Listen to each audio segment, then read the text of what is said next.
Barr, Mueller trade barbs as Russia pro-Bush goes public. Washington private tensions between Justice Department leaders and Robert Mueller's team broke into public view in extraordinary fashion Wednesday as Attorney General William Barr pushed back at the Special Counsel committee complaint over his handling of the Trump-Russia investigation report. Testifying for the first time since releasing Mueller's report, Barr said he was surprised Mueller did not reach a conclusion on whether President Donald Trump had tried to obstruct justice, and that he has felt compelled to step in with his own judgment that the president has committed no crimes.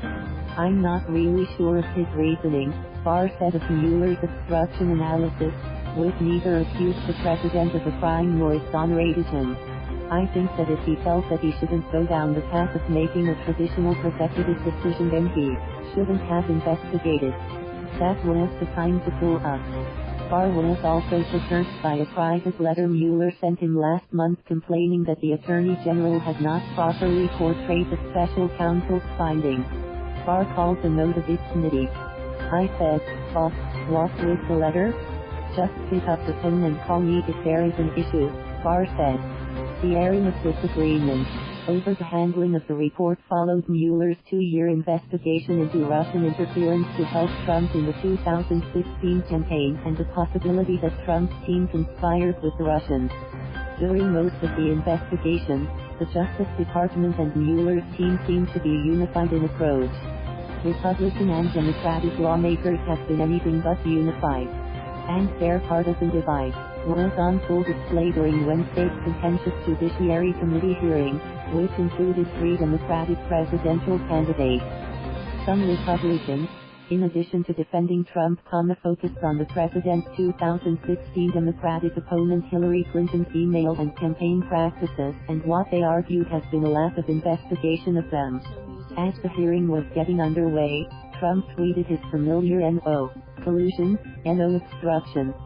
Though Mueller reached no conclusion on obstruction, he did report that his probe established no collusion between the Trump team and Russia. Democrats, for their part, moved to exploit the daylight between Barr and Mueller to attack the Attorney General's credibility and accuse him of unduly spinning the Special Counsel's report in the president's favor. Some also called for Barr to resign, or to recuse himself from Justice Department investigations that have been spun off from Mueller's probe. They also pressed him on whether he had misled Congress last month when he professed ignorance about complaints from the Special Counsel's team. Barr suggested he had not lied because he was in touch with Mueller himself and not his team. Unswayed, Democrat Patrick Leahy of Vermont said, "Mr. Barr, I feel your answer was purposely misleading, and I believe others do too." Barr sought to minimize the risk by suggesting the Special Counsel's concerns were largely about process, not substance.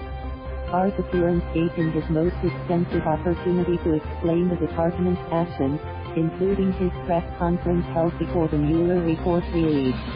Barr has also been invited to appear Thursday before the Democratic-led House Judiciary panel, but the Justice Department has said he would not testify if the committee insisted on having its lawyers question him. Neither side broke much new ground Wednesday on the specifics of Mueller's investigation, though Barr did articulate a robust defense of Trump as he made clear his firm conviction that there was no prosecutable case against the president for obstruction of justice. He was asked by Senator Dianne Feinstein, the committee's top Democrat, about an episode recounted in Mueller's report in which Trump pressed White House counsel Don Gonzalez for removal of Mueller on conflict of interest grounds. Trump then asked Don to deny a press report that such a directive had been given. Barr responded, "There's something very different firing a special counsel outright, which suggests sending an investigation, and having a special counsel removed for conflict, which suggests you're going to have another special counsel." Barr entered the hearing on the defensive following reports hours earlier that Mueller had complained to him in a letter and over the phone about the way his findings were being portrayed. 2 days after receiving Mueller's report, Barr had released a 4-page letter that summarized the main conclusions. "There is now public confusion about critical aspects of the results of our investigation," Mueller wrote in his letter to Barr. This threatens to undermine a central purpose for which the department appointed the Special Counsel, to assure full public confidence in the outcome of the investigation. Barr appeared unmoved by the criticism. He said repeatedly that Mueller had assured him that Barr's letter of conclusions was not inaccurate, but he simply wanted more information out. Barr said he didn't believe a piecemeal release of information was beneficial, and besides, it wasn't Mueller's call to make. Once Mueller submitted his report, his work was done and the document was my baby, Barr insisted defiantly. It was my decision how and when to make it public, not Boss Mueller's. Barr also complained that Mueller did not, as requested, identify grand jury material in his report when he submitted it, slowing down the public release of the report as the Justice Department worked to black out sensitive information. Barr noted that Mueller concluded his investigation without any interference and that neither the Attorney General nor any other Justice Department official overruled the Special Counsel on any action he wanted to take. Thank you for watching. Please subscribe.